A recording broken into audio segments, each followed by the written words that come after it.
I'm Amy Davey. I'm in children's ministry, and I think I'm a lot like most of y'all, just trying to muddle our way through ministry and navigate through our everyday lives. So a few years ago, I was going through a divorce, and that's kind of taboo, right, in this church world, but I've been married to my husband for 22 years.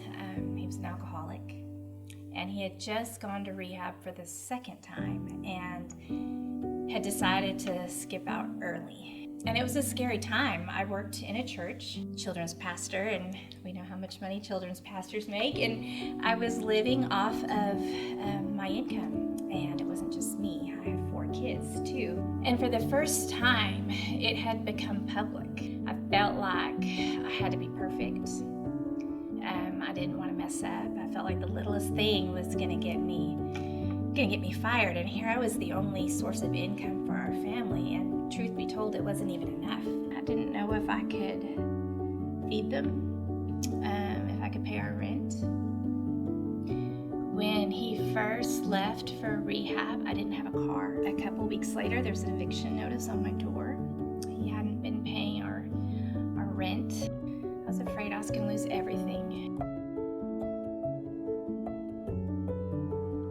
The way I held it together, we had a park right across the street from my house, and it had a walking track. And I walked that park like circles and circles and circles. By the end of the week, I'd have 30, 40 miles logged in from walking. And when I walked, it was constant conversation with God. But without that, I don't know that I could have survived it. You know, it gave me a space and a place to talk to God and to get my bearings straight and to maybe lose it a little bit when my kids weren't present.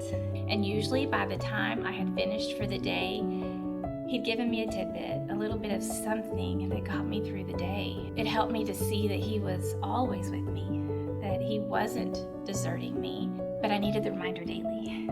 You know, I think I woke up every morning forgetting the truth. And by the evening, when I could take that walk and take that time, I could remember. It was a worship night at the church I was working at, and life had progressed, and I had started to date the man that I'm married to now, and I always tell everybody he is the greatest gift that God ever gave me.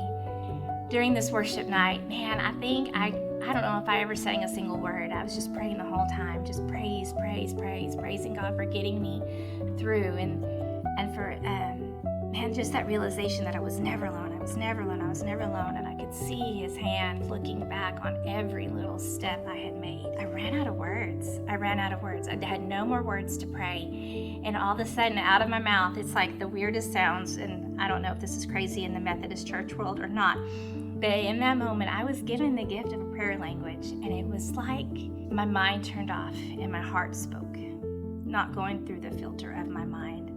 And I consider that my breakthrough. I consider that my step into the promised land.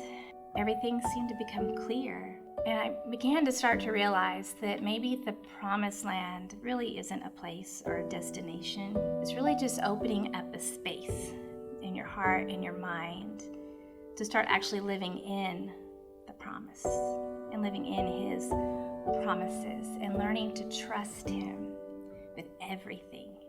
And sometimes we go through those wildernesses and we go through the desert, and really without him, would we even know or notice the promised land? I don't know.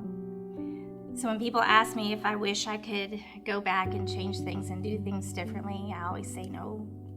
Because what I learned in that season and the closeness of being in communion with my Savior, I wouldn't take that for anything. Would never go back. To have that freedom to trust him and trust in his daily provision. It's life-changing, and it's everything.